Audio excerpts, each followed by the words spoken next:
에스겔서의 이제 결론부에 이제 다다르게 되었는데요. 에스겔서 40장에서 48장은 에스겔서의 결론부에 해당하는 부분인데요. 오늘 우리가 읽었던 41장은 성전의 그 구조를 설명하는 장이에요.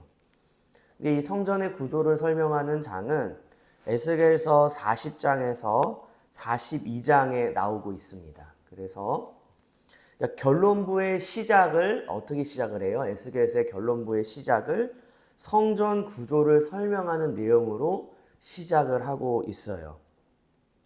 그런데 이 성전 구조에 대한 설명은 에스겔서의 결론부에 전개될 모든 내용의 기초가 돼요.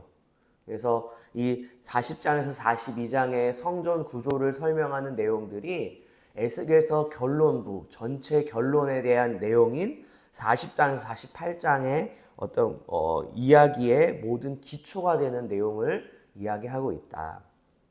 근데 여러분, 우리가 알다시피 에스겔서의 이 결론부는 출애굽기의 결론부와 같아요. 여러분 혹시 출애굽기 말씀을 기억 좀 생각해 보시면은 출애굽기가 어떤 내용으로 마무리됩니까? 성전 건축에 대한 내용으로 마무리가 돼요. 그래서 출애굽기 결론부에 보면은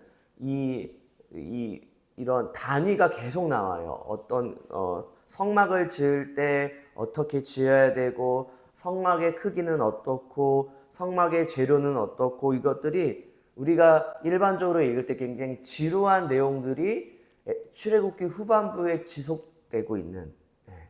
그리고 사실 오늘 이 에스겔서 41장의 내용, 40장, 42장의 이 성전의 구조의 내용은 아니 도대체가 이렇게 구체적으로 이야기를 하시는데 이게 뭐 우리랑 무슨 상관인가 그러지 않습니까? 우리가 뭐 성전을 지을 것도 아니고. 출애굽기 결론부도요 보면은 성막에 대한 구체적인 내용들이 있는데 정말 구체적이에요. 뭐 당시에 성막을 지을 때 필요한 내용이긴 하겠으나 아니 즉 오늘날 교인들, 오늘날 성도들에게 이 성막에 대한 이 구체적인 내용이 어떠한 의미가 있는가, 이제 이렇게 우리가 또 생각을 하게 되잖아요. 그래서 출애굽기의 결론부와 에스겔서의 결론부가 같다. 이게 결론부는 뭐냐면 성막과 성전의 건축에 대한 구체적인 내용들이 담겨져 있다. 그래서 에스겔이 성전에 대한 환상을 본 것은 모세가 하나님으로부터 성막 모형을 받은 것과 같다, 유사하다. 이렇게 우리가 봐야 되는데, 근데 우리가 알다시피 이 성전은요, 에스겔서에서 나오는 이 성전은 하나의 상징이죠. 물론 그 당시의 구체적인 성전에 대한 설계이기도 했지만 하나의 상징이죠. 그래서 이게 어떤 이 크기나 이런 것들은 다 의미가 있는 건데, 요거는 이제 내일 42장을 끝내고 조금 간단하게 좀 다루도록 하고요. 오늘은 좀 성전에 대한 이야기를 해보려고 해요. 이스라엘 백성들의 신앙의 중심에는 성전이 있었어요. 성막과 성전이 있었습니다. 그래서 출애굽기와 에스겔의 결론에 성막과 성전에 대한 내용으로 끝나는 거예요. 왜냐하면 이스라엘의 신앙의 중심에는 성막과 성전이 있어서 그렇습니다. 그런데 여러분, 이 성막과 성전이 예수님의 오심으로, 예수 그리스도께서 오심으로 뭔가 변화가 생기기 시작을 하죠. 예수님이 성전으로 오시는 거예요. 그러니까 여러분, 이게 이렇게 생각하시면 돼요. 왜 출애굽기와 에스겔의 결론부가 성막과 성전이냐? 여러분, 성경의 결론은 뭐예요? 예수 그리스도잖아요. 그러니까 예수 그리스도로 마무리하는 거예요. 그러니까 에스겔서의 말씀은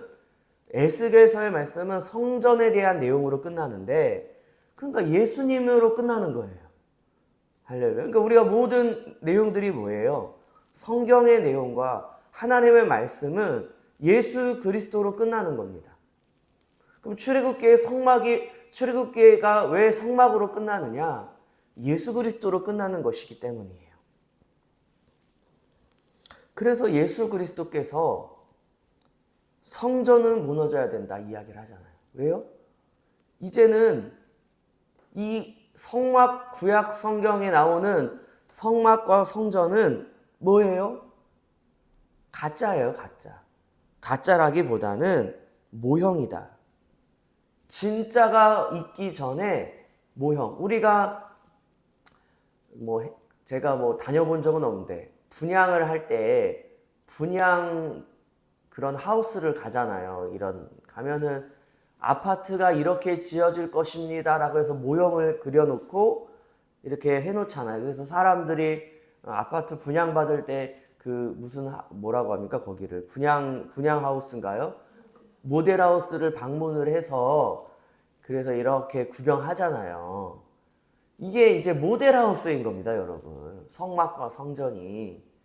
근데 이제 모델 하우스를 보면서 아파트를 볼 수 있어야 되는데 이 눈이 가려져서 그걸 못 보는 거예요. 누가 못 봤어요? 바리새인과 당시의 그 유대인들이 예수 그리스도를 보질 못했던 거예요. 실컷 얘기했는데 하나님이 성막과 성전을 통해서 이 모델하우스를 통해서 그렇게 이스라엘 백성들에게 오실 메시아 예수 그리스도에 대한 이야기들을 가득가득 채워 놓으셨는데 정작 아파트가 지어지고 나니까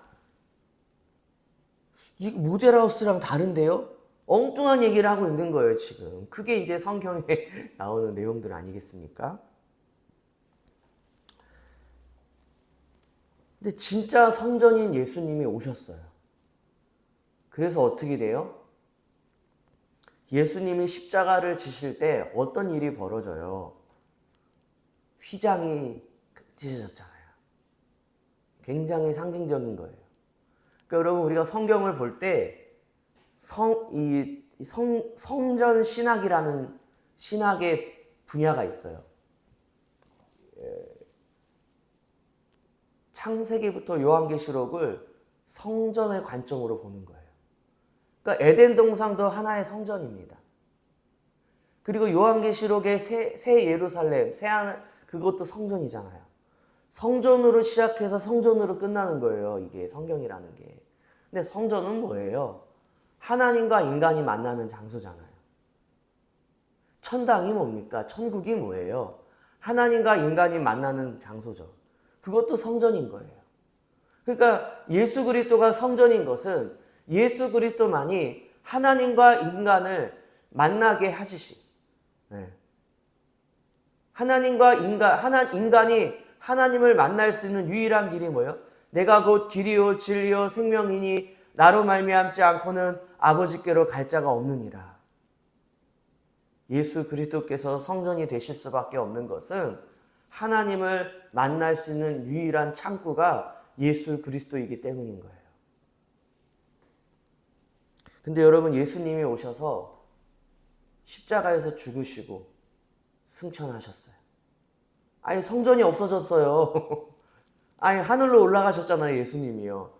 성전으로 오셨는데 예수님이 하늘로 올라가 버리셨네요. 무슨 일입니까, 이게? 그래서 성령을 주신 거예요. 할렐루야. 이 성령으로 이제는 이 성전이 성도들 가운데 있게 된 겁니다. 이건 말도 안 되는 일이 벌어진 거예요. 고린도전서 3장 16절 17절에 너희는 너희가 하나님의 성전인 것과 하나님의 성령이 너희 안에 계시는 것을 알지 못하느냐? 누구든지 하나님의 성전을 더럽히면 하나님이 그 사람을 멸하시리라. 하나님의 성전은 거룩하니 너희도 그러하니라. 에스겔서에 등장하는 성전은 신약의 성도들 가운데 임한 성전을 예표하고 있었던 거예요. 여러분, 에스겔서가 이 에스겔서 결론부의 절정이 몇 장인 줄 아십니까? 에스겔서 47장이에요. 에스겔서 47장이 어떤 내용이에요? 성전 문지방에서부터 생수의 강이 흘러나오잖아요. 우리가 너무 잘 아는 말씀이잖아요. 에스겔서의 하이라이트는요, 40장에서 48장의 결론부인데, 이 40장에서 48장의 그 하이라이트는 47장인데, 이 47장의 하이라이트의 말씀을 이야기하기 위해서 소위 말해 빌드업을 하는 게 40장, 42장인 거예요. 그러면서 말씀을 쫙 이야기하면서 47장에서 성전에서부터 생수의 강이 흘러나온다. 이 얘기를 하는 겁니다. 이게 지금 뭐예요? 클라이막스인 거예요. 근데 이 생수의 강이 뭐예요? 성령이죠. 어떻게 알 수 있어요? 요한복음 7장에 아주 친절하게 설명을 하고 있어요. 38장 39절에 38절 39절에 나를 믿는 자는 성경의 이름과 같이 그 배에서 생수의 강이 흘러나오리라 하시니 이는 그를 믿는 자들이 받을 성령을 가리켜 말씀하신 것이라. 예수께서 아직 영광을 받지 않으셨으므로 성령이 아직 그들에게 계시지 아니하시더라. 그러니까 여러분, 그 배에서 생수의 강이 나온다. 우리로부터 생수의 강이 흘러나온다. 무슨 말이에요? 에스겔서 47장에 그 성전 문지방에서부터 흘러나오는 그 생수의 강을 이야기하는 겁니다. 할렐루야. 그래서 교회가 뭐예요? 성도들이 교회죠. 근데 고린도전서 3장 16절에 너희가 하나님의 성전이다. 그럼 교회가 성전인 거죠. 건물이 성전이 아니라 성도들이 교회인데 이 성도들이 성전인 거예요. 너희가 하나님의 성전인 것과 바울은 이야기하잖아요. 근데 그 성전에서부터 뭐가 흘러나온대요? 생수의 강이 흘러나온대. 성령이잖아, 성령. 성령으로 진짜 성전이 탄생하게 되는 거예요. 근데 여러분, 늘 말씀드리지만 성령은 예수 그리스도께서 주신 거예요. 십자가에서 죽으시고 부활하시고 사망 권세를 이기심으로 성령을 주셨다. 너무 귀한 거죠.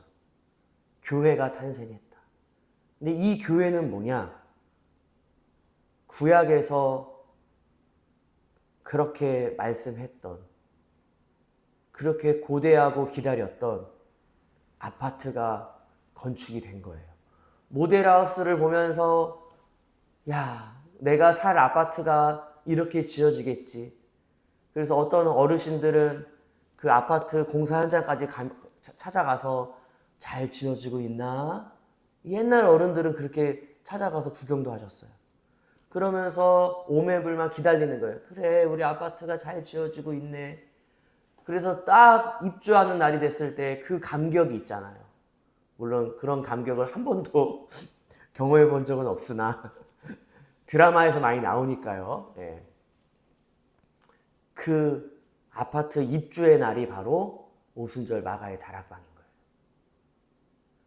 그러면 성경 전체에서 클라이막스는 뭐예요? 예수 그리스도의 십자가의 죽으심과 부활하심인데 사실 더 클라이막스는 교회의 탄생이에요. 왜요? 예수께서 십자가에서 죽으시고 부활하시고 승천하신 그 목적이 뭐예요? 성령을 주시기 위한 거예요. 근데 이게 왜 중요해요? 임마누엘. 그러니까 예수님께서 이 땅에 오셔서 임마누엘로 오셨잖아요. 그리고 예수님이 승천하실 때 뭐라고 말씀하세요?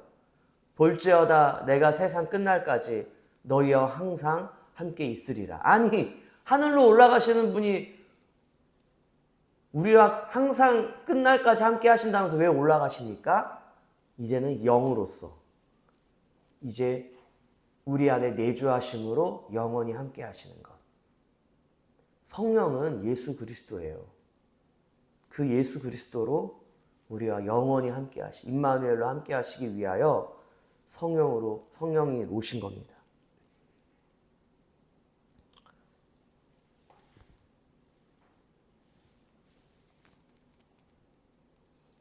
그래서 여러분, 우리가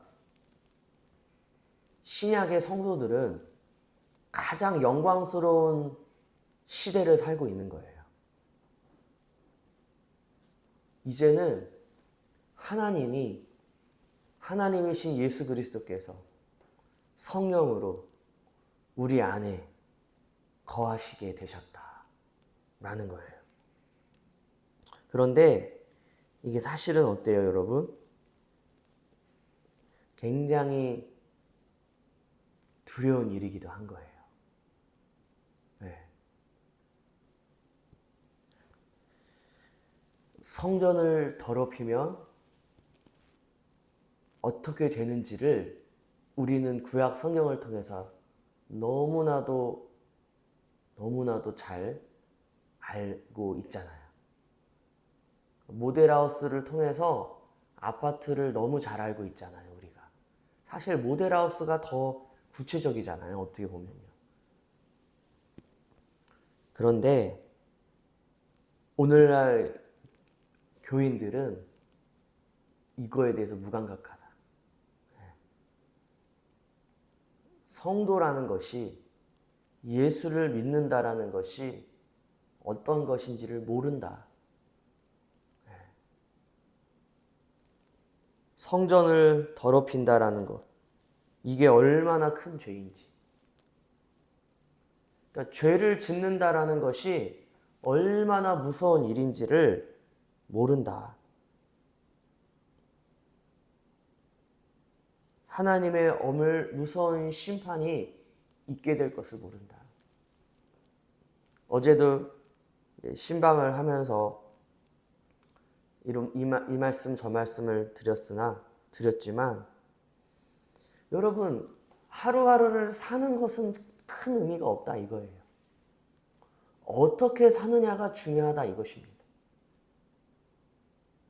예수를 믿는 사람들은요, 그렇게 이 땅에 연연하지 않아요. 중요한 것은 하루를 살더라도 어떻게 사느냐가 매우 중요한데, 너무나도 영적으로 무감각하게 살고 있다 이거예요.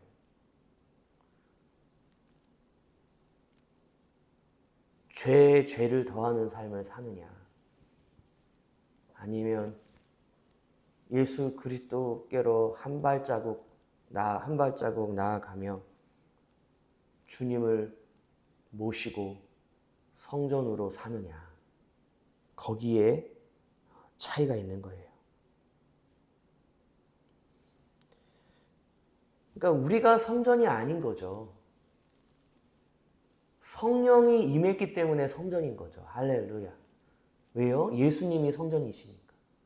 그 성전이신 예수님이 성령으로 우리 가운데 거하시기 때문에 우리가 성전이 된 것이지, 우리는 성전이 아니에요. 우리는 아무것도 아니에요. 인간은 nothing이에요. 인간은 먼지예요. 예수 그리스도를 모시고 살지 않으면 인간은 무예요, 무. 없을 무. 아무것도 없어요. 그게 이제 지옥인 거죠. 그런데 성전에서부터 에스겔 선지자는 미리 말씀을 드리지만 생수의 강이 흘러나올 것이다. 이것을 예언하고 있는 거예요. 여러분, 사도행전은 뭐예요? 사도행전은 어떤 내용입니까? 생수의 강이 흘러나오는 내용이에요. 에스겔서에 나오는, 그래서 에스겔서 37장을 오순절 마가의 다락방으로 해석하는 사람들도 있어요. 그리고 에스겔서 47장을 제자들을 통해서 복음이 전파되는, 하나님의 말씀이 흥왕하여 하나님의 나라가 확장되는 그것으로 해석하는 분들도 계셔요. 에스겔을 보면서, 에스겔이라는 모델하우스를 보면서 우리는 사도행전이라는 아파트를 보는 거예요. 이게 이제 제가 성경을 전체적으로 보는 관점일 수도 있죠. 그러면 오늘날 저와 여러분은 우리의 배에서 생수의 강이 흘러나오느냐 이거예요. 영향력이라고 하죠. 예수를 믿으면 예수 믿는 자로서의 영향력이 있어야 된다? 뭐예요? 영향력이라는 게 우리에게 뭐가 있겠어요? 예수 그리스도를 모시고 사는 것 자체가, 예수 그리스도가 우리 안에 있으면 당연히 생수의 강이 흘러나오게 되어 있고 영향력을 끼치게 되어 있다 이겁니다. 또 말씀드리지만 우리 안에 예수가 있으면 그걸로 끝이에요. 다 끝난 거예요. 그러면 저와 여러분이 예수 그리스도를 오늘도 모시고 살기 위해서, 우리가 성전인데 어떻게 성전을 깨끗이 유지할 수 있습니까? 예수 그리스도의 십자가의 보혈의 피인 줄 믿습니다. 그래서 예수의 피를 의지하고, 요한계시록에 보니까 환란에서 나오는 자들인데 그 옷을 씻어 희게 한 자들이다. 왜 그 옷을 씻고 희게 합니까? 죄를 보혈의 피로 씻고 예수 그리스도의 보혈로 죄를 사함받는 은혜가 있어야 예수 그리스도께서 우리 안에 거하시고 성전 삼아 우리 가운데 있으시게 되는 것이죠. 그래서